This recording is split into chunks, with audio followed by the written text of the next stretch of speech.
آج ہم اس ویڈیو میں اس حدیث کا ذکر کریں گے جسے حدیث جساسہ کہتے ہیں، جس کے مطابق صحابی رسول تمیم داری رضی اللہ عنہ نے ایک مرتبہ دجال سے ملاقات کی تھی اور اسلام لانے کے بعد انہوں نے نبی صلی اللہ علیہ وسلم کو اس واقعے کے متعلق بتایا تھا، لہذا آپ نے اس واقعے کی تصدیق کی اور ایک طویل خطبہ دیا۔ فاطمہ بنت قیس روایت کرتی ہیں کہ جب رسول اللہ صلی اللہ علیہ وسلم نے اپنی نماز پوری کر لی تو ممبر پر تشریف فرماتے ہوئے پھر فرمایا آدمی اپنی نماز کی جگہ پر ہی بیٹھا رہے۔ پھر فرمایا کیا تم جانتے ہو کہ میں نے تمہیں کیوں جمع کیا ہے؟ صحابہ نے عرض کیا اللہ اور اس کے رسول ہی بہتر جانتے ہیں۔ آپ صلی اللہ علیہ وسلم نے ارشاد فرمایا مجھے اللہ کی قسم ہے میں نے تمہیں کسی بات کی تحریم یا اللہ سے ڈرانے کے لیے جمع نہیں فرمایا، میں نے تمہیں صرف اس لیے جمع کیا ہے۔ تمیم داری نصرانی آدمی تھے، بس وہ آئے اور اسلام پر بیعت کی اور مسلمان ہو گئے اور مجھے ایک بات بتائی جو میں تمہیں دجال کے بارے میں پہلے ہی بتا چکا ہوں۔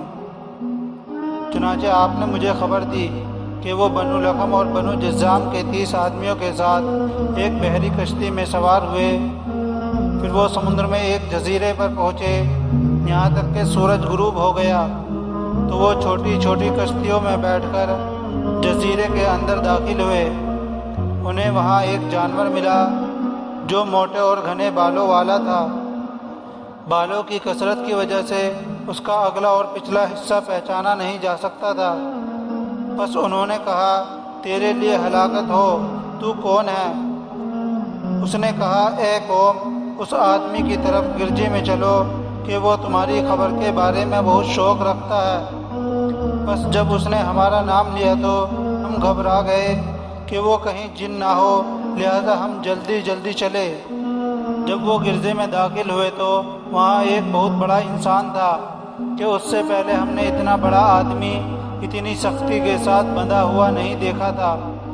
اس کے دونوں ہاتھوں کو گردن کے ساتھ باندھا ہوا تھا اور گھٹنوں سے ٹخنوں تک لوہے کی زنجیروں سے جکڑا ہوا تھا۔ ہم نے کہا تیرے لیے ہلاکت ہو، تو کون ہے؟ اس نے کہا تم میری خبر معلوم کرنے پر قادر ہو ہی گئے ہو تو تم ہی بتاؤ کہ تم کون ہو؟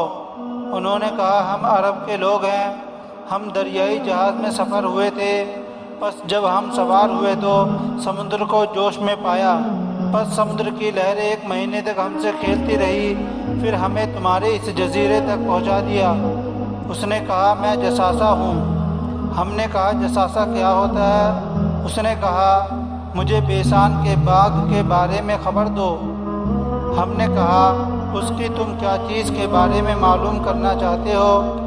اس نے کہا میں اس کی کھجوروں اور پھلوں کے بارے میں پوچھنا چاہتا ہوں۔ ہم نے اس سے کہا پھل آتا ہے؟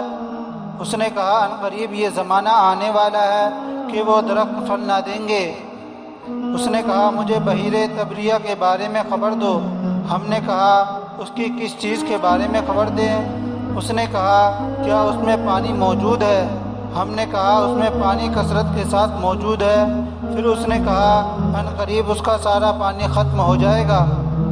پھر کہا مجھے زغر کے چشمے کے بارے میں بتاؤ۔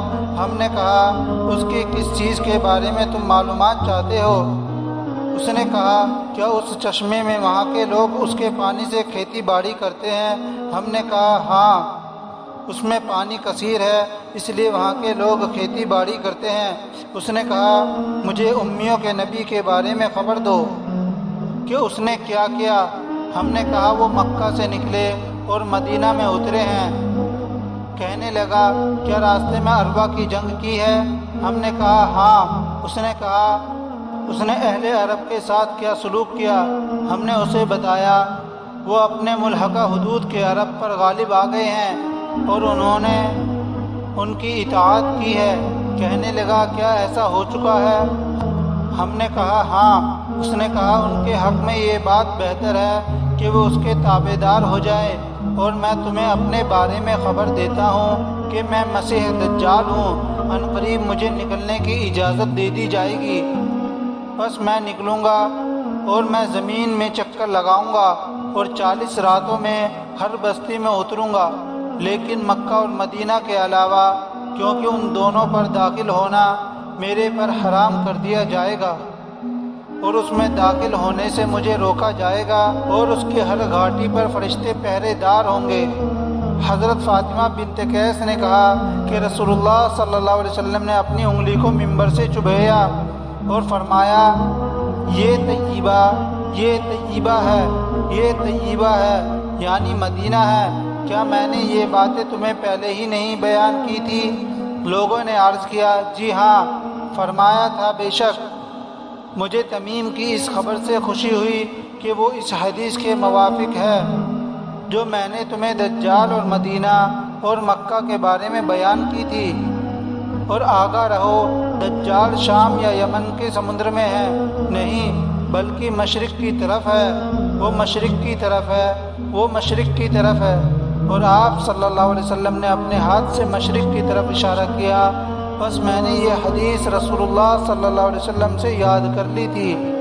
دوستو، اس ویڈیو کو یہیں ختم کرتے ہیں۔ ویڈیو پسند آئے تو لائک، شیئر اور ہمارے چینل کو سبسکرائب کرنا نہ بھولیے گا۔ پھر ملتے ہیں ایک نئی ویڈیو کے ساتھ، تب تک کے لیے خدا حافظ۔